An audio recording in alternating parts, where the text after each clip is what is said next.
नमस्कार, आपका देव श्रीवास्तव। आज हम आपको एक ऐसी शख्सियत से मिलाने जा रहे हैं जो कितनी ही पुस्तकें लिख चुके हैं, श्री डॉक्टर अरविंद श्रीवास्तव जी असीम से। तो सबसे पहले अरविंद श्रीवास्तव जी से हम आपका परिचय कराते हैं। अरविंद श्रीवास्तव जी, हमारे दर्शकों को आप अपना थोड़ा परिचय दीजिए। नमस्कार, मेरा नाम डॉक्टर अरविंद श्रीवास्तव असीम है। मैं साहित्य के क्षेत्र में विभिन्न विधाओं में लेखन कार्य करता हूँ। कविता, गीत, गज़ल, लघु कथा, कहानी इत्यादि विभिन्न विधाओं में मेरा लेखन कार्य है। इसके अलावा संगीत, अभिनय, एथलेटिक्स, ज्योतिष, न्यूट्रिशन, काउंसलिंग बहुत से क्षेत्रों में कार्य करता हूँ। श्रीवास्तव जी, आपसे पहला प्रश्न है हमारे दर्शकों के लिए। आप विभिन्न क्षेत्रों में विभिन्न विधाओं में कार्य करते हैं, ऐसा कैसे संभव होता है? बहुत अच्छा प्रश्न है, क्योंकि अपने आप में एक ही विधा में कार्य करना बहुत बड़ा होता है। इसके लिए बहुत त्याग की ज़रूरत होती है, साधना की ज़रूरत होती है, मेहनत की ज़रूरत होती है। और मैं पिछले लगभग 45 वर्षों से लगातार जिन क्षेत्रों में कार्य किया है, जी जान से मेहनत की है, कभी एक मिनट का समय भी व्यर्थ नहीं किया है जी, और लगे रहे। आपके कार्य तो बहुत ही अद्भुत, अविश्वसनीय हैं कि आपने इतनी सारी पुस्तकें लिख डाली, एक भाषाएं में, हिंदी और इंग्लिश दोनों ही भाषाओं में लिख दी, और आप कई देश भी घूम चुके हैं इस संदर्भ में। तो हमारे दर्शकों को आप ये भी बताइए कि अभी तक आप कौन कौन से देश की यात्रा करके आए हैं और वहाँ पे जाके आपने अपने भारत का गौरव कैसे बढ़ाया, आप हमारे दर्शकों को जरा बताएं। बहुत अच्छा प्रश्न है। अभी तक एक दशक से ऊपर ही देशों की यात्रा की है, जिनमें प्रमुख हैं रूस है, नेपाल है, बर्मा, म्यांमार है, मॉरिशस है, बहुत इंडोनेशिया है, मलेशिया है जी, वियतनाम है जी, हांगकांग है, फिजी है। ऐसे अद्भुत पर्सनालिटी है सर। आप काफ़ी देशों की यात्रा की है।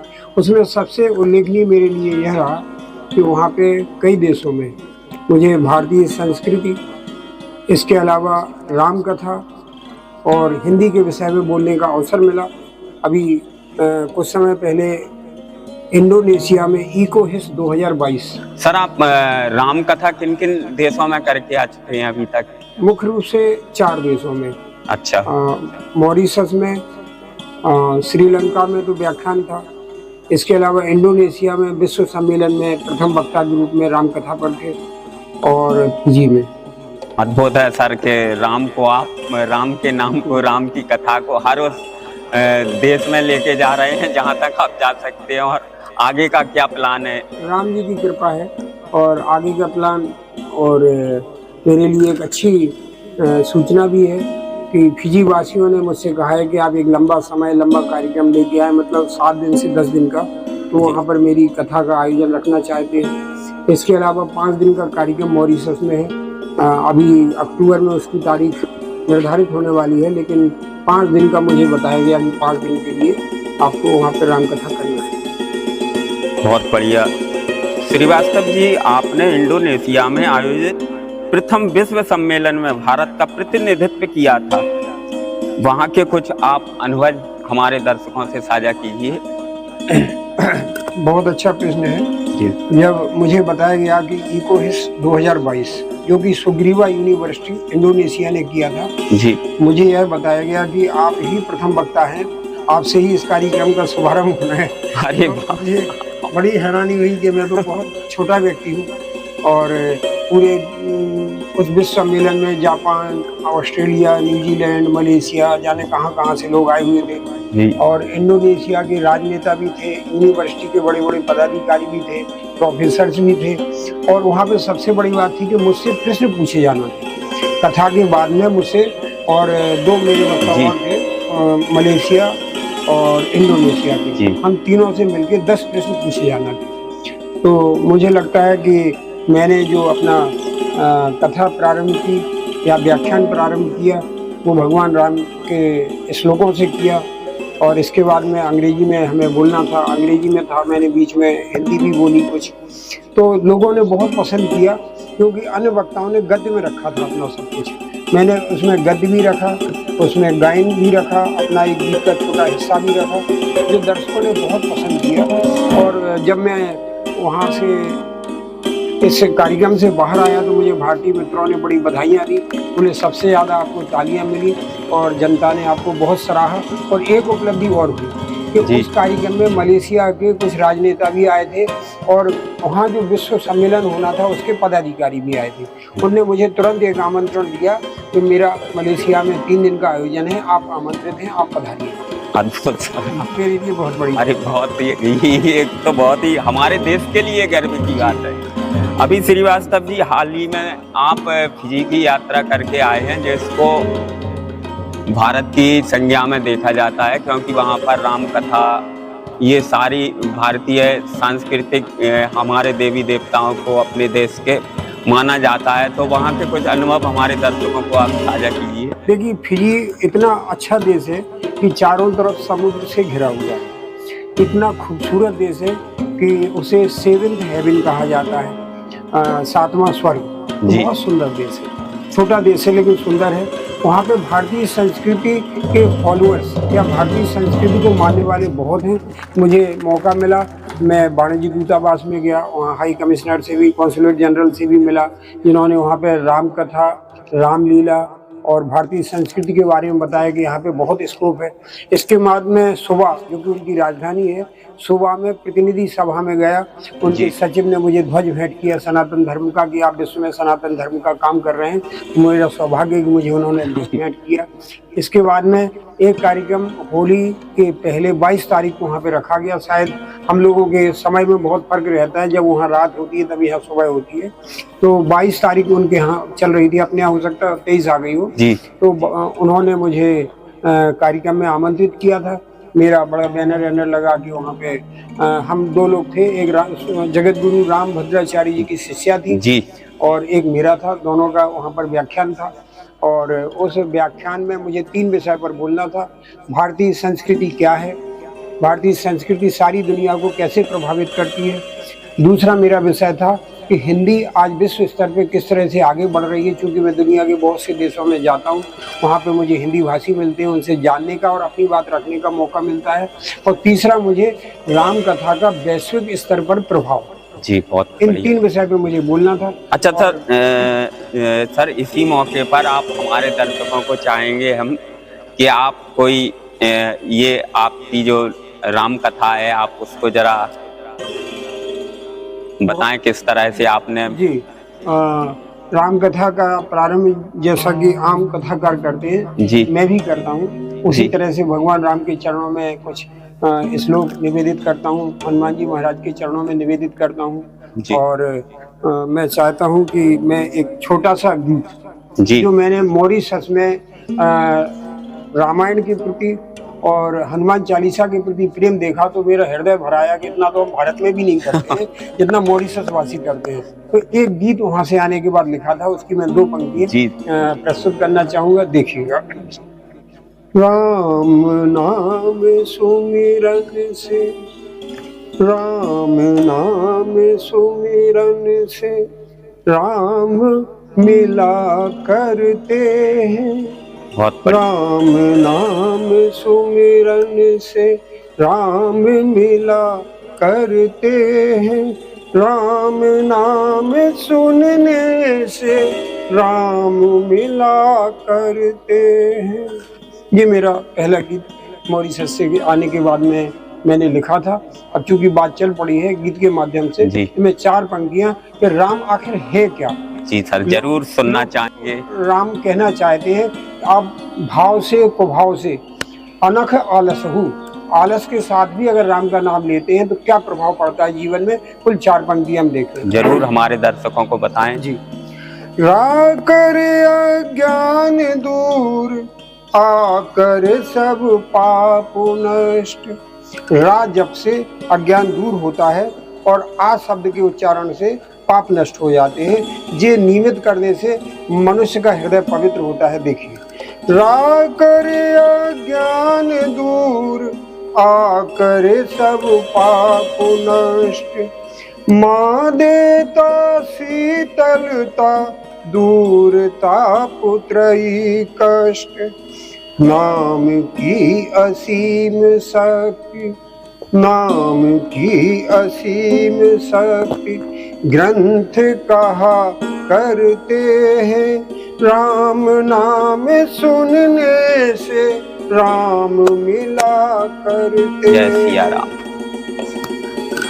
श्रीवास्तव जी, एक और आपसे क्वेश्चन करना चाहूँगा कि आप संगीत के क्षेत्र में भी किन किन उस संगीत के क्षेत्र में से आप जुड़े रहे और कैसे आपने? जी, संगीत का शौक मुझे बाल्यकाल से था, क्योंकि मेरी माताजी बहुत अच्छा गाती थी। आकाशवाणी में भी वो सिलेक्ट हुई थी कलाकार के तौर पे। मेरे सभी भाई बहन के भी कंठ बहुत अच्छे हैं, भजन गायक हैं, बहुत सुंदर भजन गाते हैं। लेकिन मेरा झुकाव ताल वाद्य की तरफ था। तो मैंने सबसे पहले तबला सीखा, उसके बाद में बरसों तबला बजाया, कई मंचों पे बजाया देश भर में। इसके बाद में फिर मैंने ढोलक सीखी, फिर नाल सीखी, कांगो भी बजाता हूँ। ग्रेट। इस तरह से ताल वाद्य का रहा है। और गायन का जो क्षेत्र है वो हमारे यहाँ चूँकि कुदरत की देन है कि सभी लोग गाते हैं, तो गाने का भी काव्य पाठ में तो गायन प्रमुख है। अगर आपका गला ठीक है तो संगीत से जुड़ाव रहा है पारिवारिक तौर पर। बहुत में एक और सर क्वेश्चन है कि सर ये आप खेलकूद में भी? हाँ, शुरू से ही जब मैं हाई स्कूल में था, सन 1973 की बात है जी।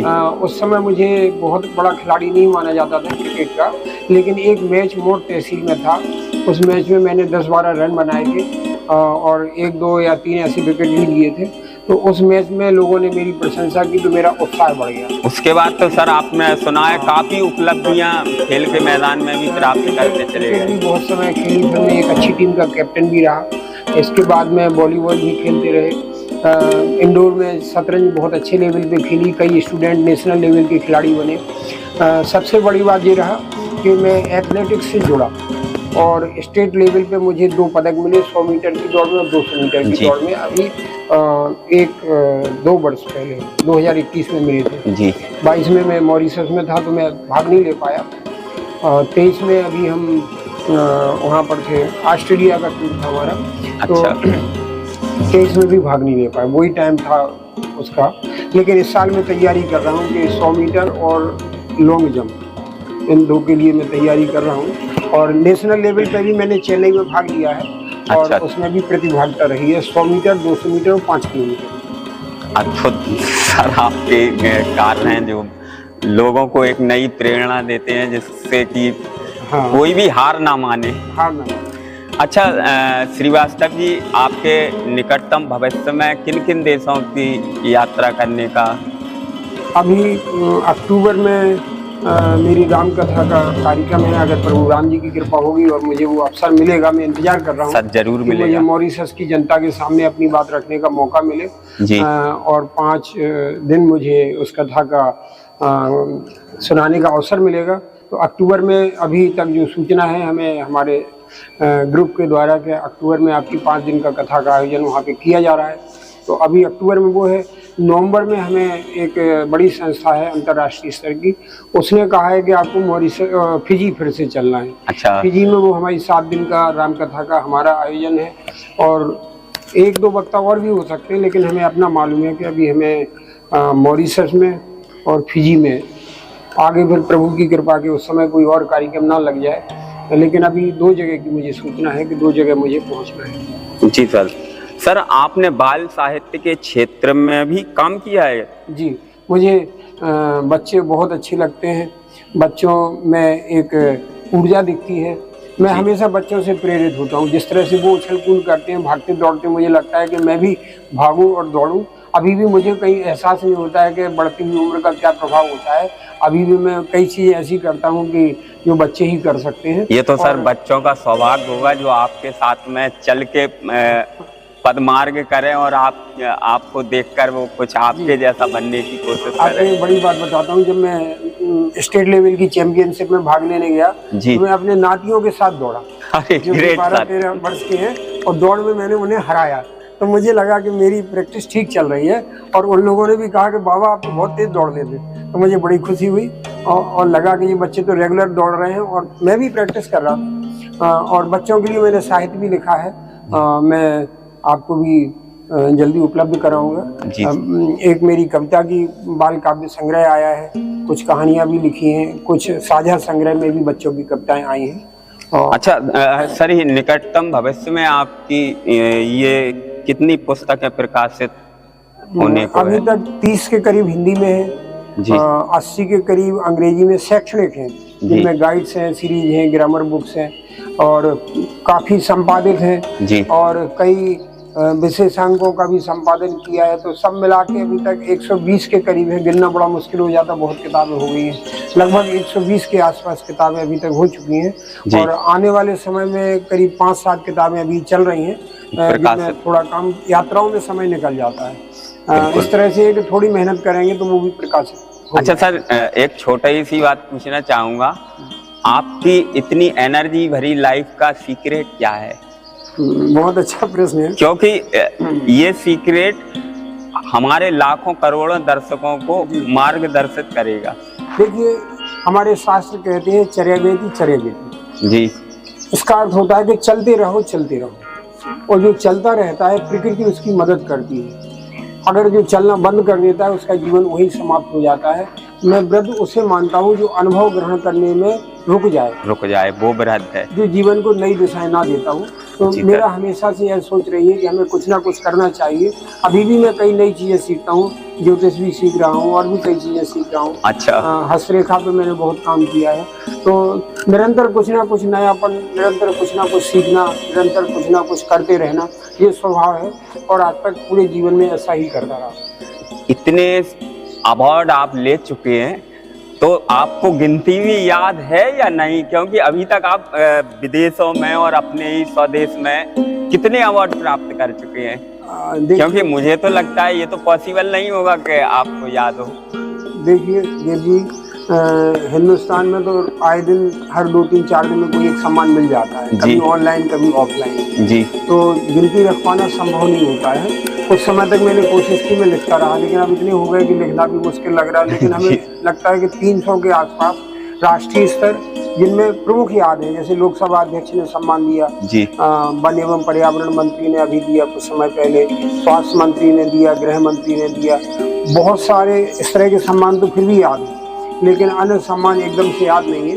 300 के आसपास है। विदेश में जो सम्मान मिले हैं वो लगभग हर देश में मिले हैं, तो 16 सम्मान हमें विदेश में। क्योंकि मुझे अच्छे से याद है, मैं आपके ऑफिस में गया था तो इतने सारे आपके अवार्ड देख के मैं भी चकाचौंध रह गया था कि मैं किसी म्यूजियम में आया हूँ अवार्डों के, या फिर ये किसी का ऑफिस है। वो बहुत थोड़े थे, इतने अवार्ड हैं कि रखने की घर में जगह। अच्छा है, और भी थे? बहुत अद्भुत है सर। रखना मुश्किल है कि कहाँ किनको रखें, तो बड़ा कठिन काम है। लेकिन सम्मानों का मैं बहुत सम्मान करता हूँ, लोगों ने इतने आदर से दिया और काम करते रहते हैं। जो सम्मान मिलता है वो देने वालों की मेहरबानी होती है। अच्छा सर, मैं चाहूँगा अभी आप कि हमारे दर्शकों को कोई लेटेस्ट जो अभी आपने कुछ लिखा हो वो सुनाएं तो उनको भी आनंद प्राप्त हो। जी बहुत बहुत धन्यवाद जी। एक तो धन्यवाद इसके लिए कि आपने बहुत अच्छे प्रश्न पूछे जी सर, और इसके लिए भी धन्यवाद कि आपने मुझे स्टूडियो में आने का मौका दिया। सर ये मेरा सौभाग्य है कि आप इस स्टूडियो में आए, इतनी बड़ी हस्ती और स्टूडियो में आके अपना साक्षात्कार दे, ये मेरे लिए, और उनका साक्षात्कार लेने का मुझे अवसर प्राप्त हुई, मेरे लिए गर्व की बात है। इतने भव्य स्टूडियो में आके मैं आह्लादित हूँ। इतना शानदार स्टूडियो यहाँ पर बनाया हुआ है, ऐसे स्टूडियो बहुत कम देखने में मिलते हैं। मैं एक श्रृंगार का गीत जो मैंने अभी दुबई के वाणिज्य दूतावास में पढ़ा था, लोगों ने पसंद भी किया था, देखिएगा उसका एक आध आपको बंद रखता हूँ, देखिएगा। मिलना जुलना शुरू करे थे, प्रेमी अपनी प्रेमिका से अनुरोध कर रहा है कि मिलने जुलने की प्रक्रिया शुरू रखें। मिलना जुलना शुरू करे, छोड़े सब तकरार की बातें, मिलना जुलना शुरू करे थे, तुम बिन सुना ये जग सारा, तुम बिन सुना ये जग सारा, विकल हुआ है मन बेचारा, आंसू की आई बरसाते, छोड़े सब तकरार की बातें, मिलना जुलना शुरू करे थे। बहुत ही अच्छा लगा हमें आपका ये गीत। अपने अनुभव के क्षेत्र में काफी काम किया है, विदेश के कुछ अनुभव आप हमारे दर्शकों को शेयर कीजिए। विदेश जाते हैं तो बड़े अच्छे अनुभव होते हैं। इंडोनेशिया की बात है, हम लोग एक बड़े जहाज में थे और हमारे कुछ मित्र हिंदी फिल्मों के गाना भी गा रहे थे और हम लोग आपस में वहाँ का समुद्र के दृश्य का आनंद भी ले रहे थे। बहुत अच्छा दृश्य था। तो इतने में हमने देखा कि एक इंडोनेशिया का चश्मा बेचने वाला वहाँ पे आया जी। और आने के बाद में जब उसने देखा कि हम लोग हिंदी में गाने गा रहे हैं और डांस भी हो रहा था जी, अच्छा माहौल था, तो वो भी आया। तो वो इंडोनेशिया वाला भी, जैसे हिंदी नहीं आती थी, वो शाहरुख खान की एक फिल्म का गाना गाने लगा और उसे गाता हुआ सुन के हम लोग एकदम असमंजस में पड़ गए। ये इंडोनेशिया वाला जिसे हिंदी नहीं आती है, तो हम लोगों ने उससे पूछा कि आपने ये गाना कैसे सीखा। बोले हम लोग यहाँ पे हिंदी फिल्मों को बहुत पसंद करते हैं और हिंदी फिल्मों को पसंद करने के कारण मुझे जो गाने अच्छे लगे वो मैं गाता हूँ। तो ऐसा अनुभव वहाँ पे देखने का मिला। मॉरिशस में चूंकि हिंदी बहुत बोली जाती है, लेकिन हमारा जो ड्राइवर था वहाँ पे जो 6-7 दिन जिसने हमें घुमाया वो हिंदी भाषी नहीं था, लेकिन जब बात चली तो उसने किशोर कुमार के बहुत से गीत सुनाए। तो हम लोगों ने पूछा कि ये आपको इतनी अच्छे से हिंदी नहीं आती, आपने ये गीत इतने अच्छे से कैसे सीखे। तो उसने बताया कि यहाँ पे हम हिंदी में फिल्में भी देखते हैं और बोले हमने यूट्यूब से ये सारे हमारा किशोर कुमार निकाल के सुनते हैं। तो ऐसी कई घटनाएं होती हैं कि जिसमें एकदम से हैरान हो जाते हैं कि विदेश में आके भी लोग हिंदी के प्रति आकर्षण रखते हैं। रूस की घटना आपको बताते हैं जी, बड़ी इंटरेस्टिंग घटना है। वहाँ पे रूस में हमारे साथ में अजमेर के योगी जी थे जी। हम लोग एक जगह सिम लेने के लिए गए थे। रूस में लगभग सारी दुकानें बंद रहती है सर्दी की वजह से, खुले में नहीं होती है। अच्छा। ओपन शॉप्स नहीं होती वहाँ पे। मॉस्को की बात है। तो हम लोग वहाँ पे गए तो एक दुकान पे हम लोग सिम डलवा रहे थे। तो वहाँ पे एक रूसी महिला स्वामी जी को देखते एकदम से बड़ी गदगद हो गई और अपनी भाषा में जाने क्या चिल्लाने लगी। एकदम से वो स्वामी जी के चरण छू गई। तो हम लोग बड़े हैरान हो गए और उसने फोटो वगैरह भी ली उनके संग में, स्वामी जी के संग में। तो हमें वहाँ जाके लगा कि रूस जैसे कम्युनिस्ट देश में हिंदू धर्म के सन्यासियों के प्रति, योगियों के प्रति इतना आकर्षण और सम्मान है। ऐसी चीजें कई बार जब सामने घटित होती है तो अपने आप में बड़ा आश्चर्य होता है। ऐसे हर देश के कुछ ना कुछ अनुभव सामने आते हैं और उन्हें देख के बड़ा अद्भुत सा लगता है। हमारे दर्शकों को आप कोई एक ऐसा मैसेज दीजिए कि जिससे वो भविष्य में कामयाबी के रास्ते पर चलते रहें, कभी रुकने का या ठहरने का कोई एक गीत के माध्यम से कि जीवन में आप प्रसन्न रहने का प्रयास करें, दूसरों को भी प्रसन्न करें, स्वयं भी प्रसन्न रहें और जिंदगी में कैसा भी समय बुरा आए ये मान के चलें कि बुरे के बाद अच्छा आएगा। तो मैं एक गीत के माध्यम से जिसमें एक मन दूसरे मन को समझाता है, जो मेरा बड़ा लोकप्रिय गीत रहा है, देखिएगा। गुनगुनाया करो गीत गाया करो, गुनगुनाया करो गीत गाया करो। इसका एक बंद, दुख ये लाता संदेशा कि सुख आएगा, जिसने जैसा किया वैसा फल पाएगा।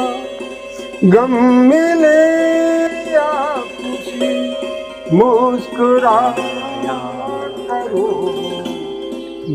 गुनगुनाया करो, गीत गाया करो। बहुत अच्छा। तो हमेशा गुनगुनाते रहें, आनंदित रहें, कभी किसी के जीवन में कांटे ना बोलें और चलते रहें। चलने का मतलब है कि कुछ ना कुछ अच्छा करते रहें आप, करते रहें, करते रहें। तो ऊर्जा भी रहेगी, मार्ग भी अच्छा होगा, सभी प्रसन्न होंगे। जियो और जीने दो, सर्वे भवन्तु सुखिनः, मन में यह धारणा रखें। बहुत बहुत धन्यवाद आपको और आपके इस थोड़ा आप संबोधित और कर दें हमारे दर्शकों को। आप सभी श्रोताओं को मैं प्रणाम करता हूं, आपका अभिनंदन करता हूं कि आपने अपना बहुमूल्य समय दिया और सुना। मैं आपका बहुत बहुत शुक्रिया अदा करता हूं कि आप उपस्थित रहे। आपकी उपस्थिति को प्रणाम। देव जी ने बहुत अच्छे प्रश्न पूछे, बहुत शानदार प्रश्न पूछे, उनका भी धन्यवाद। और इस सुंदर स्टूडियो को भी मैं बहुत बहुत धन्यवाद देता हूं कि यहाँ मुझे बैठने का अवसर मिला। धन्यवाद। तो ये थे हमारे डॉक्टर अरविंद श्रीवास्तव असीम जी।